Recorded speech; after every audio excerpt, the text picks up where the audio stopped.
Everybody, welcome back to the Insider's Lounge. Today we have another special episode and another special guest. Michael, thank you for joining me, and feel free to introduce yourself. Heck yeah. Yeah, thanks for having me, man. Excited to spend some time with you over the next 30, 40 minutes. But yeah, name is Michael Millay.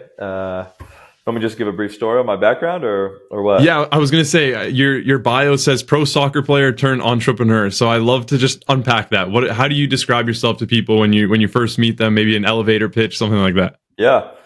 Yeah, man. I mean, first off, a disciple. So, believer in Jesus Christ. And, obviously that first and foremost is most of what I resonate with. But yeah, former soccer player that, I started a business when I was playing on the team at FC Cincinnati here, and just kind of fell in love with photography, and that's how really it all started. And from there, just tried to steamroll it. And I think never really envisioned where I am today, but obviously a lot of doors have opened. So just really trying to make the most of everything. But yeah, I own a creative agency, run a free fitness program as well for the last 4.5 years now, which is crazy. And part owner in a restaurant currently. So if we go back to, I always like to go back in people's journey. So if we go back to like high school senior Michael, let's say, what was the vision then? Like, what were your career goals? Were you like, yeah, I'm just going to go pro and that's going to be the rest of my life? Like, I'm curious what you were thinking back then, and then we can kind of unpack what you're doing now and break that down. Yeah.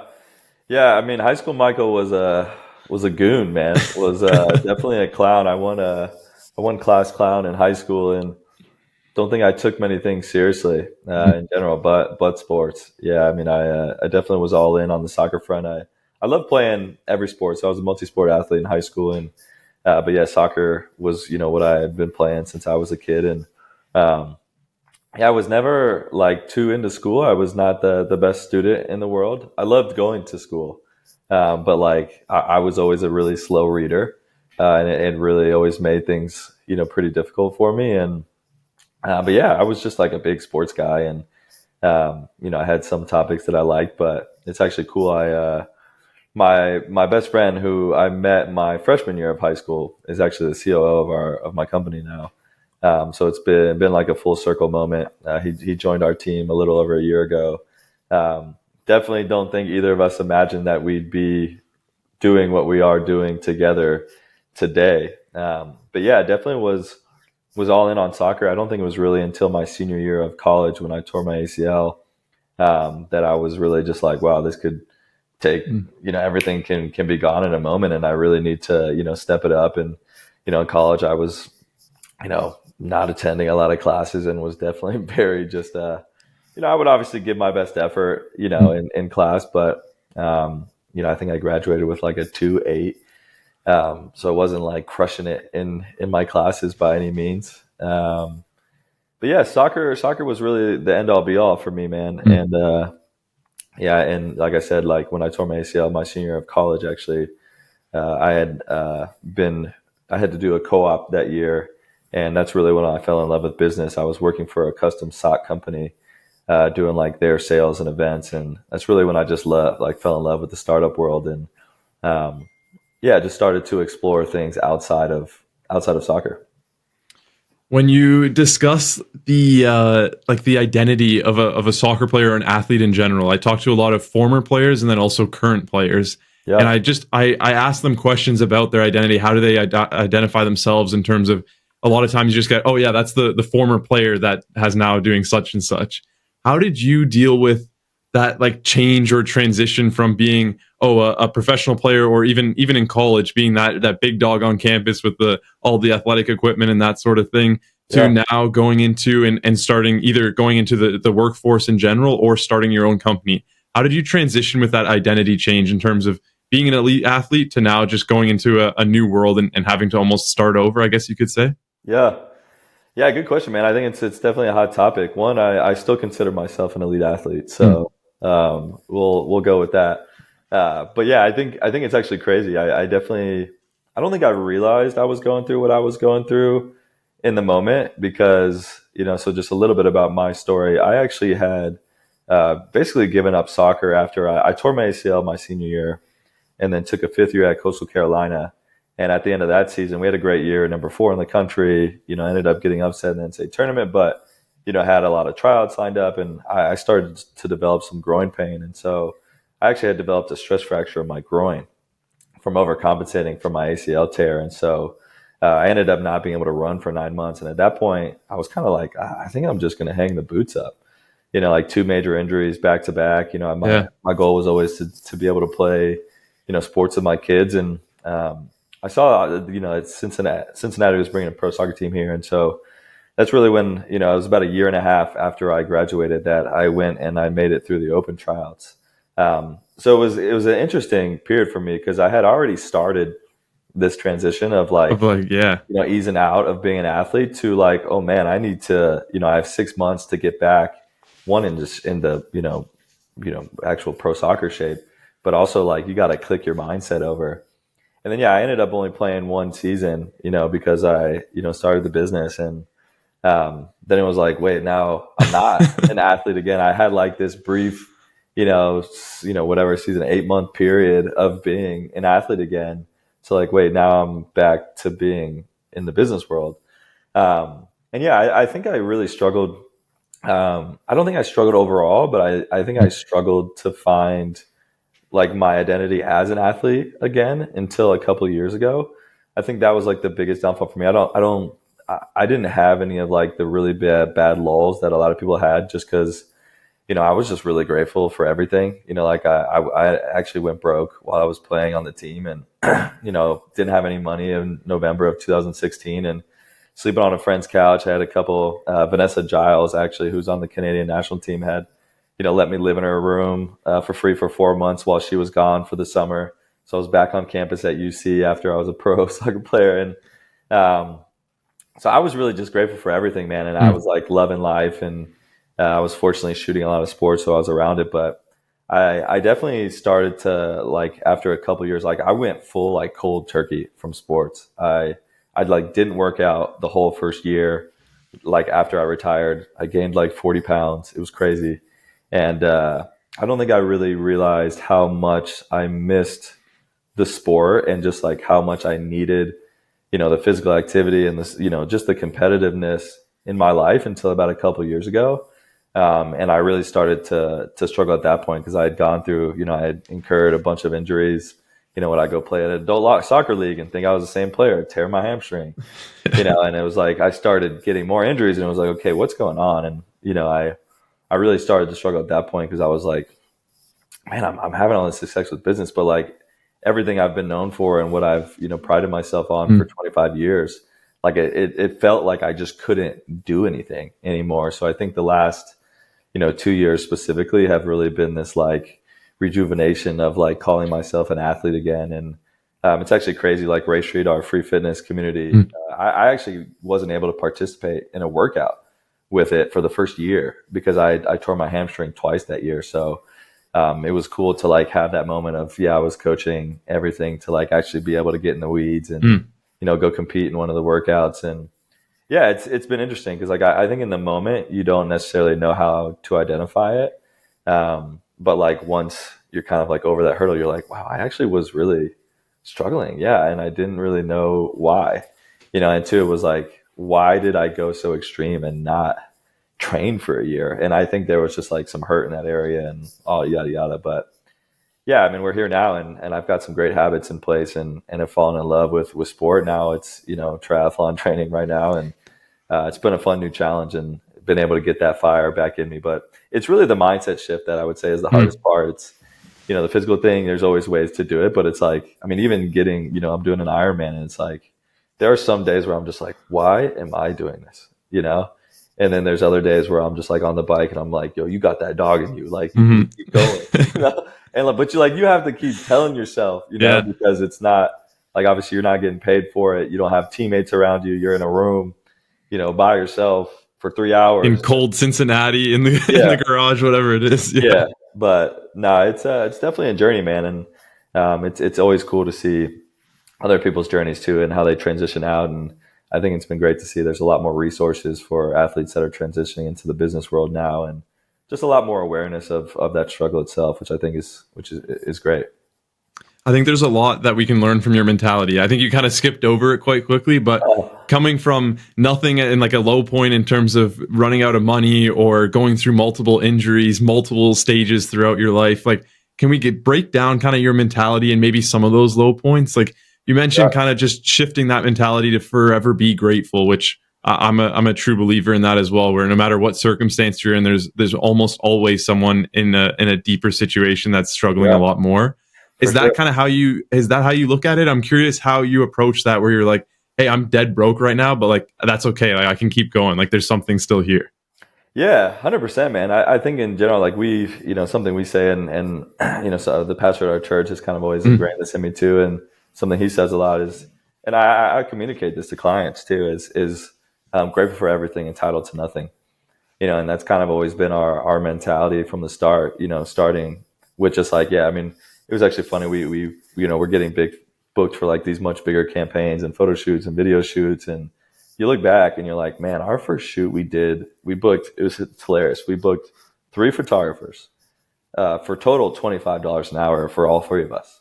So like not individually. So, it's like $8.33 per hour for each of us. And you're like, that's crazy. But like, back then it was like, we like convinced someone to pay us. Yeah, we're like celebrating it, but and then like you quickly do the math and you're like, oh, we would need to shoot like literally 1,000 shoots to actually make some money. But I mean, I think that's been just like the mentality we've taken, as we've grown, and I think extremely grateful for just like where I am today and where the company is.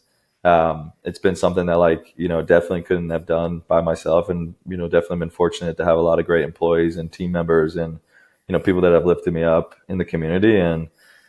But I mean, I think the humble beginning, so to say, and like shape a lot of where we are. I think the big question as of late is really just like, how much is enough, and like, what are really the ultimate goals for my life? Like I started, I wanted to be an entrepreneur, just one, because I loved photography, and it was like I said, I had a camera and it was a cool way to make money, and, I was starting to get paid for it. And, but ultimately I wanted to be able to provide for a family, and I think, something I've been really looking at is like, I'm 8.5 years into this journey and I still don't have a family, and it's like, okay, and part of that is just like, being transparent. Like I've worked too much. And I haven't really opened myself up to be available to that type of thing. And you're like, okay, well, this is actually why I started this. Like, what do I need to be doing to hit that goal?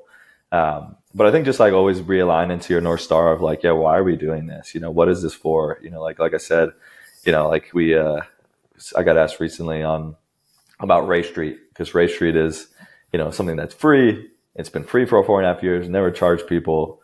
We, host a workout Saturday. We host a run club Thursday.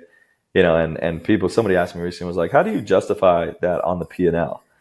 And you're like, dude, you don't. You don't look at it. Like, it doesn't. You're like, it makes no sense on paper, but like in our hearts and the impact you see from it makes complete sense of why we do it. And it's like, hey, this aligns with our mission. It aligns with like why we started the company in general, to like make impact and serve people.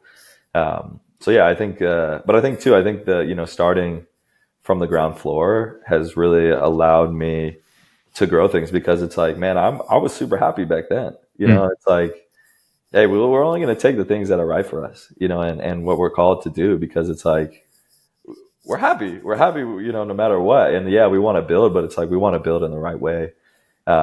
It's just like trying to keep that mindset. That's not to say like things have definitely been hard in periods, and obviously we went through a world pandemic in 2020, and nobody really trained you for how to handle a situation like that, right? Into like, we actually doubled in 2021. It was like, kind of a whirlwind. And just always try to keep that perspective and keep the gratitude first mindset, and and balance that with also like, holding people accountable and making sure we're treating people's money well. And it's funny, because of how we started too. I think it's something that's helped us now, because it's like, we used to do photo shoots for like, $200, and it was like, even I tell our team consistently, it's like, man, it doesn't matter if we're doing a $500 project or $500,000 project. Like, they need to be treated with the same care, because truthfully, the person that's spending $500 with us, like that $500 probably means more to them than the $500,000 does to the big brands, you know? And it's like, we need to make sure we're stewarding everybody's time and money well. And I think that a lot of that comes from just like, yeah, I've been there, you know, and, you know, at that time when I dropped, you know, even $150 on a website, it was like, this better work out. You know? Like it's gotta work out. So yeah. There's a strong correlation, I would say, between like successful leaders in business, but in life in general, and athletes, or like highly successful athletes, whether they were elite level college players or professionals and so on. I'm curious. I want to know like the benefits that you've seen from having a really elite sporting career, and even now you're mentioning how you're still constantly keeping up with that, but also the challenges that come with that. Because I think everything comes with a positive and a negative. So I'm curious to hear either side of that. Yeah. Yeah, I mean, I think sports is like the best teacher, best coach in life in general. I don't think there's any other area or any other field that can teach you more about yourself and what you're made of and how to lead and how to be a good teammate than sports. And it's funny. We just had like a big 2-hour, you know, strategy team meeting yesterday, and I used so many examples of sports in them. And our company saying, actually, it started last year, is touch the line. It's you know, meant to represent that moment when you're running a suicide, right? And it's, you know, you always have like a teammate or two that stops a yard short. And have you seen that video of the players that like, it kind of staggers? Some go all the way past, some go just on it, and most go just before it. For sure. And yeah, it's like, it's honestly a great representation of success, you know, and that's been our big thing is like, yes, touch the line. And then once you're there, it's like, how do we go above and beyond? And, you know, one thing we were talking about yesterday was like adding surprise and delights into our, you know, customer service standard and trying to be like the Chick-fil-A's version of creative agencies. But yeah, I think having the athletic background has been huge for me. I think you know, there are moments where like, yeah, I mean, one, leadership is lonely. You know, I will say it's like the most fulfilling thing, but at times, yeah, you feel misunderstood, you feel alone. It's tough, and you gotta dig deep in certain moments. And I think, yeah, having those times and experiences, you know, when like you're doing 2-a-days, 3-a-days, and you're like, man, my body just cannot take it, and you got somebody there to pick you up or, you know, encourage you. And yeah, I think it's just given me a lot of endurance, I would say, is a great thing it's taught me. But yeah, I think just even the value of coaching, you know, to be honest, I learned so much about being a leader actually there was like a 3.5-4 year period where I was coaching a group of 10 to 14-year-old boys. And I actually grew with them from when they were 10 to 14. And I learned so much about just like having, you know, communication and leadership and just like affirming these kids and, you know, getting them to like, okay, how do I get them to buy in to just learning how to juggle? You know, like we were starting at the ground floor. And, but yeah, I think sports is great, man. I think it's, like I said, it was something that I kind of fell off from a bit. And I would say like those definitely were the darkest periods of my, you know, leadership journey and entrepreneurship journey was when I was not taking care of my body. And, this year I've actually tried to take a little bit of a playbook from like LeBron and Tom Brady's playbook. And it was actually last year, I set a budget aside, just to invest in my health, with the mindset of like, hey, I could spend X amount of dollars this year, but knowing like it's going to, you know, it's going to save me a lot of money from having to go to get therapy and doctors. And at the same time, I'm going to be in a much better mental place and be able to, you know, sell more and care for people better. And Craig Rochelle is like a big guy I look up to. And, you know, he always says when the leader gets better, everybody wins. And just really tried to take that mindset. And I know I set some very ambitious physical goals last year, knowing that everything else would carry through. And I was like, it was my 32. I was 32 last year. And so it was like 320 workouts, 320 miles.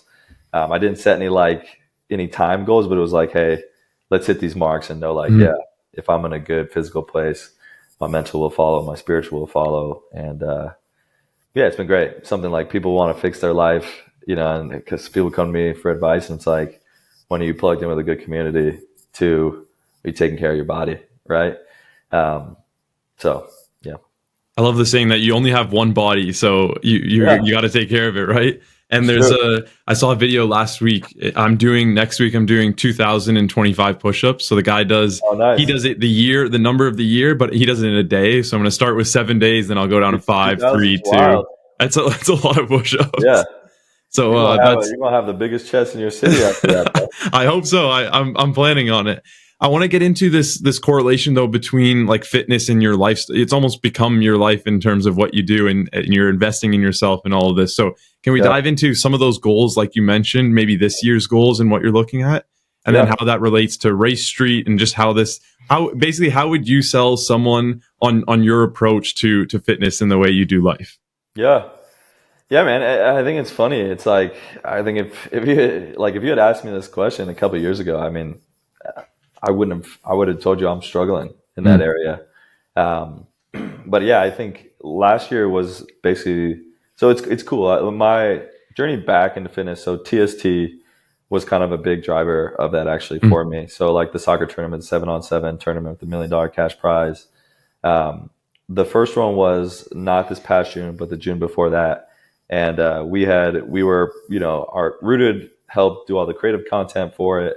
So like I was obviously knew about it, way before a lot of people. And I really wanted to play in it. And so that was kind of like my big journey back was I actually was at 237. I ended up playing around like 198. So lost a good amount of weight, got down to 190 this year. And but yeah, the goal, it was crazy. I go to a shout out to Beyond Exercise, which is a place in town. They really like helped me get back. They're known for like return to sport, and it was crazy. They didn't let me run for like 5 months of training, and it was driving me insane. But it was like, hey, like you got to just buy in and trust it, and it's honestly been just like the best thing that could have happened for me. Was like I needed to reset my whole foundation. I needed to relearn how to run well in my new body, as with the age and the weight, and I needed to shed some weight because my knees and stuff couldn't handle it. And I think the last 2 years have really been foundation years for me physically. And then this year I've set actually some more for the first time in 9 years. Some like physical time goals, and I'm signed up to do 2 Ironmans this year. I'm doing a 250-mile cycling journey in Spain in May, and then I'm signed up for 2 High Roxes as well. So I'm hitting the full gambit. Yeah, I'm hitting the full gambit this year. But yeah, I think a lot of the mindset though was just like, I've spent the last 8.5 years just serving people nonstop, and I wanted to do some stuff for me this year, honestly. And I think it's been hard for me to say that in periods, and it's taken a bit to get here and like to allow myself to have the permission to go do that. Even like the Spain trip specifically, like I don't like spending money on myself, and it's one of those things where it's like, yeah, it's going to cost me some money to go do it. But, it's like, I got to do it, man. I work so hard, and I got to, allow myself some freedom to go push that purpose button. And I've definitely seen a lot of the correlation into the business world, and seen like, as I've started to get this joy back and this fire on the sports side, just see it carry over into the entrepreneurship and sales, and, wanting to invest more into the team and encouraging them. And, even seeing some of our team members come out to Race Street and hit some goals or sign up for things is super cool. You want to get into Rooted Creative? I think we've kind of touched on it a few times now, but if you just want to dive into origin story, kind of how that started, maybe your transition stage when we were discussing kind of going from FC Cincinnati to then starting, and then we'll unpack it a little bit more. 100%. Yeah, man. So Rooted Creative, full scale creative agency. We focus on brand activations, video production, big photography campaigns, and social media marketing. We do a lot of stuff in the sports world specifically. Sports and CPG is kind of our middle ground. So a lot of like Celsius would be a great example, kind of like our core client base, right? They, do a lot of stuff in sports, but they're also selling a product through their connection with sports, which is really our sweet spot. But yeah, we started 8.5 years ago. We started as just a photography company. Literally just from, doing random photo shoots. We used to do family portraits, weddings. We would shoot anything and everything. There was a period where like automotive shops were hiring us. I was shooting like 3-4 automotive shops with a guy, Nick, that started everything with me. But yeah, it just really started from a passion for photography, and snowballed from there. We launched video in 2018, and then in 2020 we made that shift to be that full scale creative agency and added design, brand activations, and it's been something that we've been able to see grow. And 8.5 years in, it's definitely a blessing. You see the stats and like how many small businesses fail, and definitely like I said, back to that gratitude of just like super excited to be here, and we have some great plans for the future. And I feel like we've been getting recognized for a lot more of our work recently, and some of these big doors are opening right now, which has been a cool reward to see. But I think the coolest part of it is just to like see, you look at everybody who's come through our doors on the creative side specifically, and like where they started with us to where they are today. Obviously, like not everybody is still with us, but just seeing like, hey, Rooted was a cool stepping stone for them into like, we got people who are leading creative teams for Major League Soccer teams. We got people who are leading, creative teams for $500 million companies. We have, guys that are touring with some of the biggest artists around the country. Some guys that have gone and started their own agencies. And I think that's probably the most fulfilling part, is just, being able to be a stepping stone for people, and seeing where they take things. I was looking through your working career. So you were in sports marketing, you were in sales, you were in events, even lifeguarding at Disney was one of the things that you did for some time. When you like reflect back at those times, now that you have a business that you've been a part of for 8 years, what is it like looking back and almost looking at your own journey? You were almost talking about reflecting earlier on, and how you try and reflect on the things you're doing and how you can adapt and change and better yourself. I'm curious how you look back at your own career and think like, okay, what am I doing differently? How can I like almost get re-inspired by looking back at my path? So I'm curious if you want to dive into some of those experiences, and then how that's changed now that you're working with, or now that you're running and operating Rooted Creative. Yeah. I mean, I will say it's kind of a blessing and a curse, to be honest, man. It's been cool because I have parents that have always pushed me to, be working, and have always supported me when I was younger, of like, I wanted to referee as a kid. Then I wanted to work in a soccer shop, or, had an opportunity to do some like brand activations, which is really cool to see that like we're leading them and building them now, versus I was like a brand ambassador back then during my like summers in college. But I think, it's shaped a lot of the success, I would say, because I have had so much experience in multiple different areas. I say a curse because at times I get caught up in like being too involved in different places, and it's like, hey, instead of hiring somebody, like I actually can do that. And I think in some periods it's held us back from scaling, which has been something we've really talked about, and like trying to get it to a place where, I'm stepping back a little bit more in specific areas to allow other people to step up and shine. But I think especially in the early seasons, the well-roundedness and, my experience in marketing and brand activations, to leading sales and doing pop-ups at, Disney selling socks, to designing socks, like there was, we had a small team at the sock company, and there were periods where it was like, hey, our designers are booked. It was like, yeah, but we're going to close the sale, so I'm going to design these socks myself, and teaching yourself how to do that, I think has, helped a lot during that, or especially the early stages. I think, I just enjoy so many different types of things, man. And enjoy people too, which is why I like even lifeguarding, it was super fun. I actually served at a restaurant. It's probably not on my LinkedIn, but I served at J. Alexander's, the steakhouse, when I first moved back to Cincinnati and was training to do it. I picked up a job, and then I served actually while I was playing for the team as well, to make some additional money, and still have some people from J. Alexander's that I'm really close with and talk with here and there. And it's just cool. People always are like, dude, how do you know so many people? And you're like, man, I've just done so many random things, man. And sometimes the text of just like checking in on somebody, hey, how are you doing, goes the longest way. You kind of hinted at it there. You have like this obsession with Cincinnati, which I find fascinating. Like you went to school in Cincinnati, you're wearing Cincinnati right now, played for Cincinnati, your business in Cincinnati, like everything revolves around Cincinnati. Tell me about this. Like I truly don't know a lot about Cincinnati. Yeah. So if you want to talk to the viewers as like, what is Cincinnati and why are you so obsessed with it? Yeah, I mean, I think it's something I've just felt really called to be here. One, Mm. first and foremost, I think it's a very special place, a very underrated place. I was born in New Orleans, grew up in Orlando, so obviously coming to school here was a big shift. One in Mm. culture, weather, food, everything you can think of.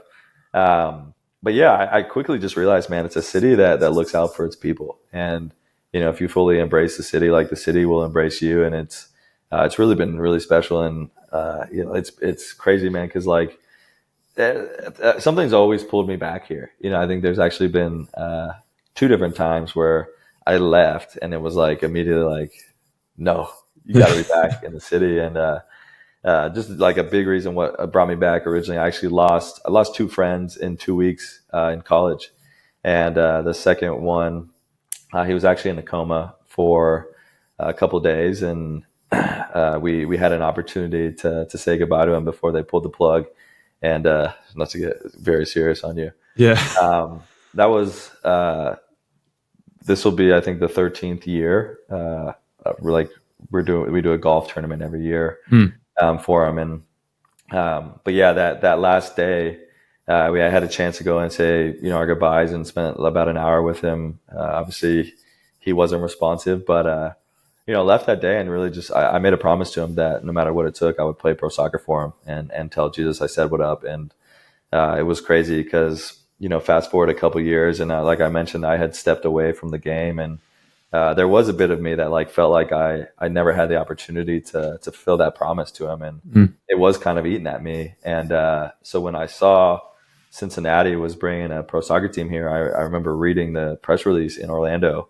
I was working for that sock company, and being in the bathroom on my lunch break and being like, there was just this like huge weight over me that was like, you need to do this. And I was like, man, why am I like feeling this way? And it was cool because there was a lot of things that started adding up of like, one of my assistant coaches at UC got hired to be, head of operations for FC Cincinnati. My girlfriend at the time was here in Cincinnati, which was crazy. She actually broke up with me like 3 days before I moved back here. So that threw a wrench in it. But the biggest kicker was, so my friend Trent, who I made that promise to that day, he actually, I was kind of the last of our friends who were still playing at the high level, and he was somebody who had always encouraged me and supported me along the way. And it was crazy though, because growing up, like we both moved to Orlando when we were kids, and so we grew up together. And he was always the biggest Bengals and Reds fans, and so I, was born in New Orleans. He actually was born in Cincinnati. And so like when I saw this press release and the promise, and obviously Trent's passion for Cincinnati sports teams and having gone to UC, I was like, man, this is God telling me I got to do this. And it's been something that like, I moved here, played a year, was, fortunate enough to make it, the team through the open tryouts. And I probably had like the least successful soccer career of all time, with 1 year and not, getting many minutes on the field. And yeah, when I did retire and I started the business, I just kept praying on it. And, something that just kept coming over me was like, God didn't call you here for this. This was just like the avenue to get you back here. And you're called for much more here in the city. And so I actually told my agent, I was like, I don't think I'm going to move. I'm ready to hang the boots up. Like I'm feeling very clear direction to stay here in the city. And yeah, I put in all this work just for one very unsuccessful year. But like, I just told him, I was like, man, it's probably one of the clearest things I've ever felt and heard from God. And so it's been cool just to lean into that. But yeah, that was a big tie. And I still feel that, his initials are still actually the password on my phone. And yeah, I've just felt very called to be here in the city and to help uplift the city. And I think, yeah, a lot of it stems from that. No, it's cool. There's meaning to it. Sometimes when you see it from the outside, like from an Instagram profile or whatever it is, you just, oh, this guy just has a weird obsession with Cincinnati. But I know there's always a story behind it, and we'll dive into it more because I think it goes a lot with legacy and what you're trying to build. But first, I wanted to go into like the early days of Rooted Creative. What was one mistake that just turned into like the biggest lesson for you, where you I know there's something in your head right now where you're like, yep, this was it. Yeah. I mean, there's so many, man. We've made so many mistakes, bro. I mean, even just like, yeah, I mean, mistakes are also relative. Somebody could judge something as a mistake that somebody else views as a, success. Um, but yeah, I think the biggest thing early on was just like my communication style. I think is where I made my biggest mistake. I think, coming from a sports background and coming from, someone who had, tough coaches and stuff, I think there was a period where early on when we had our, early employees that I didn't really know how, really to like communicate differently for different people. And I, quickly realized that I was letting some people down in that area. And I think when we come to what is the mistake specifically, I think it was that I thought I knew more than I did on the leadership side. Obviously I'd had some success in coaching and a successful soccer career in general, but it was like, this is a totally different world, and I can't necessarily approach it all the same.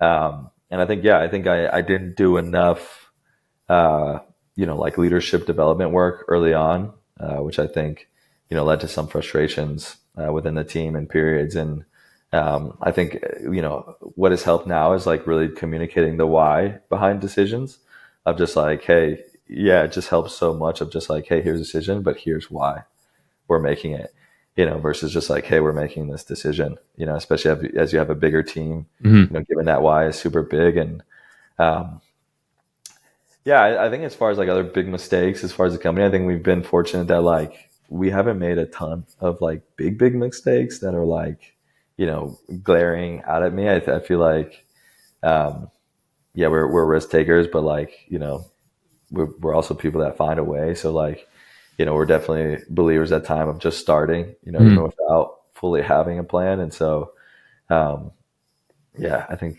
things have worked out, but I think it's one of those things where, I would be, ignorant to say I haven't let some people down in my leadership journey. And I think I've had a lot of success on that side of things too. And a lot of, like I said, you have a lot of great employees that have come and gone on to do things. But, I think, like when you're leading so many people and even in Ray Street and, where you're coaching 100 people on the weekend, it's one of those things where you gotta learn and continue to grow and get better. And I don't think I valued that as much as I should have in the very early on years, which I think, to some degree, like held us back from growing a little quicker.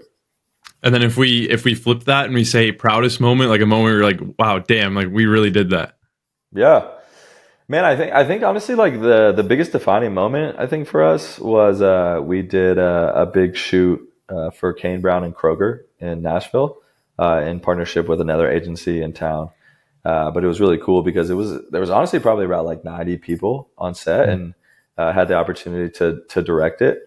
And, there was like some people there from ESPN and multiple different people. We filmed in 7 hours, like 10 music videos, 10 songs, and then 2 30-minute segments, like in a kitchen. And we built a basketball court and a living room set. And we honestly just like crushed it. And I was super proud. And also like there was a moment where, as a director, I got in-ear headphones and was able to just literally have like a private, music session with Kane Brown and his band there. And like we had, a big majority of our team in Nashville there. And I think we just had a moment afterwards that was like, man, we have come so far from where we started. And I think that, project really allowed us even to believe in ourselves more of like, we started with, doing one person projects. And now there was like 100 people there, and it was super cool. I think it was cool for all of us, and just installed,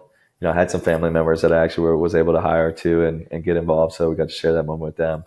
But I think that's like the biggest thing that stands out, man. I get excited for every project, to be honest, man. It's one of those things that's super stoked. I think our first big brand activation build is something else that stands out. We did a 21-day traveling locker room setup for Adidas.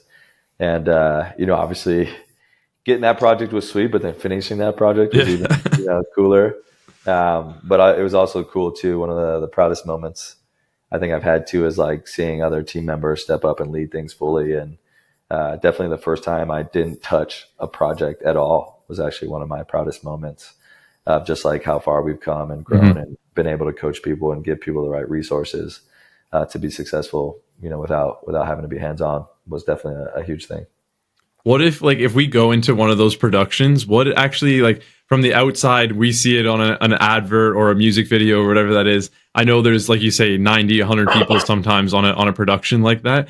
Can we dive into like an Adidas production or Celsius or the Kane Brown one that you mentioned, and just what it takes as like a team effort from starting point to like end point, just like a rough kind of idea of what that actually takes? Yeah. Dude, bro, they're all different, man. I think that's like the coolest part of it. You know, some of them are really big, some of them may look big, but you know, you have a scrappy team. I think that's part of it now is, you know, it's like how do you make sure you make everything look like a bigger, nice production with a scrappier team and, you know, affordable price point. But yeah, a lot of pre-pro, man. It's one of those things where early on everything was run and gun. You know, it was really just like, hey, go out and film things. You know, where now it's like we're building strategy and, you know, creating storyboards and scripts, and you know, the more you plan up front, the better. And yeah, sometimes that it looks like 2 months of planning. Sometimes that looks like, you know, 3 days of planning. You know, it can be very, very different depending on the scale. But yeah, a lot of pre-production. You know, like we were just down in Miami for MLS Media Day with Celsius, and you know, we had everything planned out ahead of time. You know, we would get about 8 minutes, you know, with every player, and we needed to know, hey, every player, this is what we're going to do with them. Boom, boom, boom. You know, make sure we're efficient with our time and value their time. And, you know, so we built out spreadsheets with shot lists and, you know, the top celebrations that all these players are known for, and like had those lists ahead of time so that like, yeah, in the moment you're not having to like just trust that you're going to remember this for every player. And it was like, hey, we got this on a big screen. Yeah, make them do the, you know, to the sky, whatever it is. But yeah, we also knew exactly what we needed to shoot to accomplish the pieces. And then, yeah, we're building out the strategy for it too. So yeah, it's changed from a lot of run and gun stuff to now it's like we're building strategy, building out the storyboards and actually executing it too. But yeah, sometimes they're super in depth, man. Like we just got one project request that just came in that, you know, we had a project one time where we had to do like 50 videos and 50 videos for one project. And even just managing that, and like, you know, obviously you have, you know, reviews during everything, and it was just keeping track and making sure you have good spreadsheets and good processes. And, you know, we use ClickUp for our project management system, which has helped us keep everything organized and in one place. We always in periods could probably do a little bit better job using it. But yeah, there's a lot of ways to manage it and spin it, but definitely a lot more than what you see on the final product.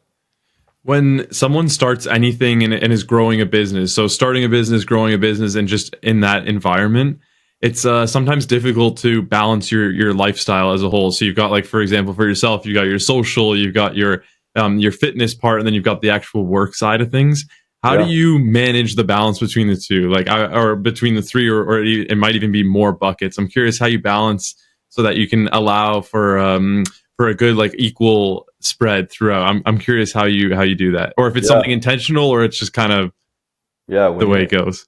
No, man, I think, I mean, balance is an interesting topic, man. For me, I think, you know, people always use the phrase life balance, and it is one of those things for me that, like, that's different for everybody. You know, I think, you know, the world has painted this picture of, you know, life balance, you know, looks like once you're gone with work, you're done, you know, and like, for some people that doesn't make sense for them. You know, for some people, they don't want to do that. You know, someone like myself that I love what I do. I would do what I do for free if I chose to.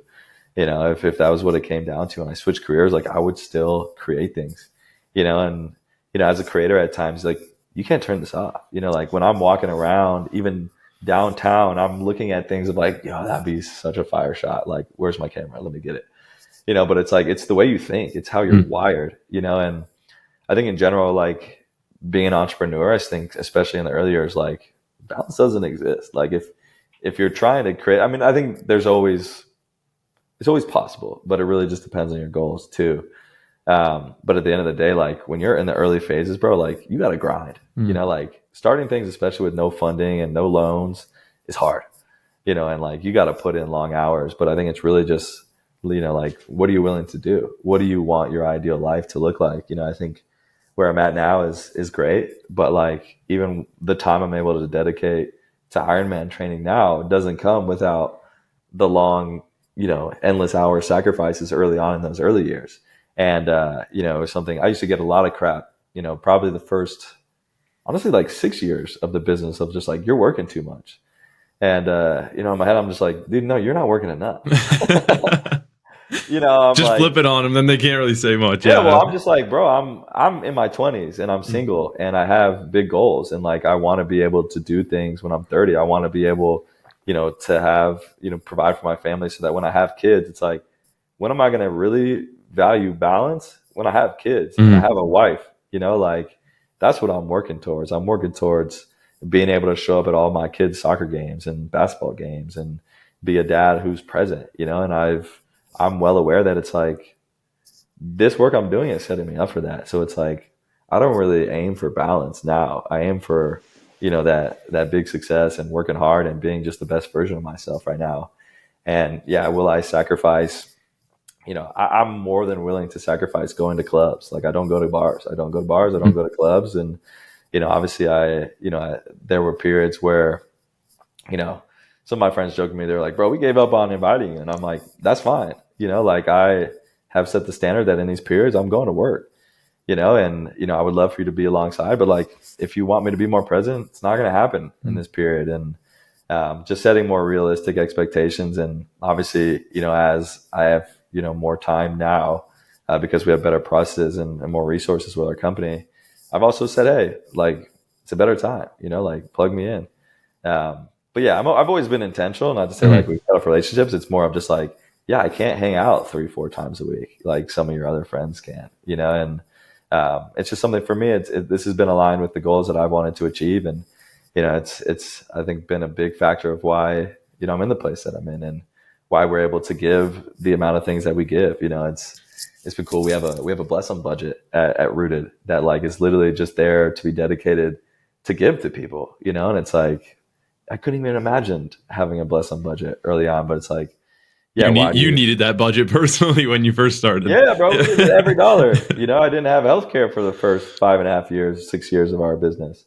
But yeah, I think balance is all relative, man. I think just, chasing your passions is the most important thing, and figuring out a setup with your life that like you're excited about. And, if people are telling you, it's not the right thing, it's like, bro, who are you to tell me that? Like I follow my Lord and Savior Jesus Christ, and I have, 4 brothers and a great family, and it's like, I'm rolling with what they think of me first and foremost. Like your opinion on the balance of my life, doesn't matter in the grand scheme of things. I do have some great mentors. Fortunately, I have mentors in different areas of my life, and I have some good accountability there that like, yeah, it's even challenging me in that area too. And, it's like, hey, take care of yourself. I think that's the biggest thing is like, yeah, how can you do it in a way that you're caring for yourself, which I think is where I've made those tweaks now of like, yes, I still work very hard and pride myself on being the hardest worker in the room. But it's like, I'm also working hard at making sure my body is in a good place and my mind is in a good place. And I think that's the biggest thing some people miss in those sacrifice periods and I missed it early on of just like, I definitely could have been taking care of my body and my mind during those periods, but I wasn't. But like, yeah, you can still put in, a good amount of hours in a day and get to that point that you want and still take care of yourself. But yeah, it's really just making some minor tweaks here and there and having some people of just like, hey, I know you want to do this. I know your goals. Try this, like, hey, invest some money into your own body. Like I bought a sauna and cold plunge for my house, but it was like hit a point where it was just like, dude, you got to do it. You got to take care of yourself. But it's even cool. I've been able to open up my home and give other people access to having that too. So it's like, it's not just an investment in me, it's an investment in my people as well. I want to get into to wrap things up here. Legacy. We spoke about it a little bit before, and I think you kind of hinted at it there. What do you want to be remembered for? If you come to the end of your career or your last days on Earth, what is the sort of the things that people will remember you for? Yeah, good question, man. It's actually something that I think I've wrestled with for a long time, but I think really in the last couple years, I think it's always been who I am, but I've always prided myself on being like a show up guy. I think, when it comes to, like random hangouts or anything, it's like, I've been always down to make a sacrifice and have cut out drinking and all that stuff. But, showing up for my friends has always been like a non-negotiable, right? Mm-hmm. Like my friends launching a business, it's like, you need to be there. If like my friend is in need at 2 a.m. and needs someone to talk to, it's like, no matter how busy I've always been, like I've always prided myself on making sure I'm giving people that time. even extending it out to our employees. Like I had a rule early on. It actually crushed me a little bit. But it was like I had a rule that if any of our employees were staying up late on working on a project, I would stay up with them and be alongside them. It got tough as we grew the team because, even though that person would only do once a week, this other person was doing it once a week, and you're like, okay, I'm actually staying up like every day. It's kind of killing me. But yeah, I think somebody who shows up and is there, I think has been a big thing. And, it's been something like when my friends get married, I always try to do my best to make it there and, move things around to be present for the big moments. And yeah, somebody who fights for people, man. And, is down to get in the weeds and fight for his people and support people to ends that like other people aren't willing to go, man. I think it's been something I felt specifically called. I think it's something I've always naturally done, just because I've seen my parents do it for people my whole life. And, as I've gotten older and, have more resources to support people, it's like, yeah, how do I do it and show up for people and fight for those people who need fighting for? And, to be honest, the creative work is super cool. And yeah, like, do I hope some of my work lives on and impacts people? Absolutely. But I think really what I want to be known for is just like, yeah, showing up and being somebody who's not afraid to coach people that, have always been overlooked and, invest in people. And like I said, just get in there and battle with people. We've got 3 quick fire questions to wrap things up. So just want a quick answer from each of these. One brand in the world, money and logistics aside, that you'd love to work with just based on how they do things. Man, I think I had 2 things for this. I think Nike I've always, loved Nike stuff. I think that's a very cliche answer to some degree. But, I've always admired Nike from the start. And then, bro, I think Liquid Death would be so cool right now. It's a company that's just like pushing so many boundaries and standards and what classic marketing is. And I think right now, and they're still like, they're not necessarily a startup anymore, but they're still such a young company. That like I love startup culture and companies that are now bigger that are moving fast. I think Liquid Death would be a really cool one just to get in the marketing department and be able to have ideas just literally be so big and no box around there at all. They did that Yeti collab with the coffin. I love that. Coffin. That was brilliant. So good. Yeah.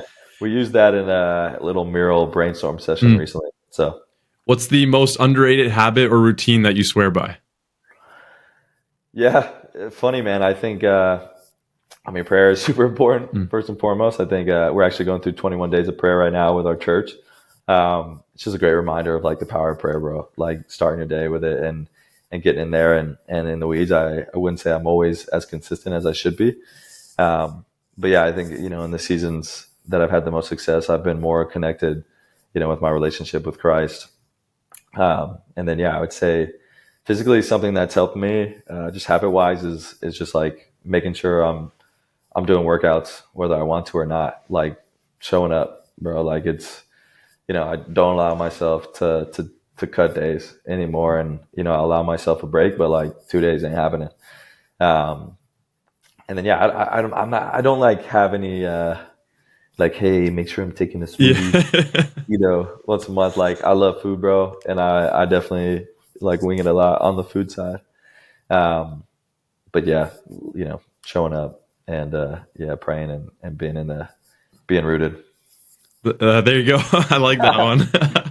The last one here, you mentioned food. If you could sit down with one person, past or present, for a meal, who would it be and why? To just sit down and chat. Dude, I think Julianne Hough. I would convince her to be my wife. Would be my first answer. Nah, I do love Julianne Hough though. I've always loved her since I was a kid. Dude, I don't really know, man. I think honestly, man, my dad, bro. I'm gonna be honest. Yeah. It's like a cheesy answer, bro, but like I've always loved just like talking with my dad, and I don't think I would put anybody over a meal with my dad and my mom. Honestly, bro, like I think if I had one meal left, I'd be spending it with them, probably playing some Settlers of Catan.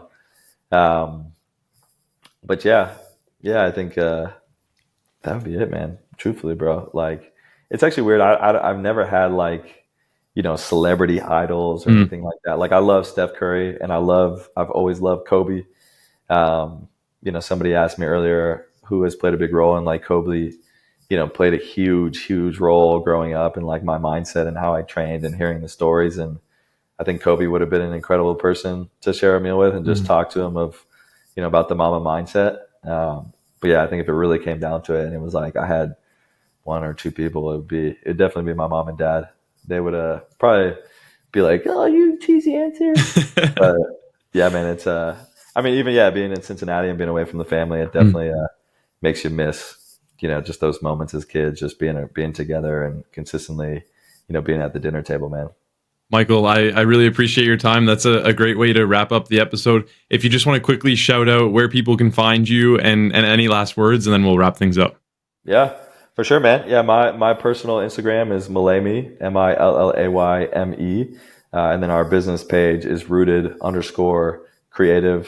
And then we have Ray Street Athletics as well, which is the big ones. We opened a creative studio that's for rent as well, which is the RC Studio, ARCI, which our Rooted is actually officed out of. But yeah, we bought the building recently and people can rent it now. So those are really like the three main pages where you can really find anything and everything with what I'm doing. Perfect. Yeah, we'll have those all in the description. And thanks again. We'll speak soon. For sure, man. Yeah, appreciate you having me on. And just to affirm you too, man, I always love people that are giving people a platform, and it's something that goes unnoticed a lot, and somebody that shines a lot on other people. So I just wanted to affirm you and appreciate all the work that you're doing on your end too. Appreciate it. Have a good one. Okay. Cool. All right, man.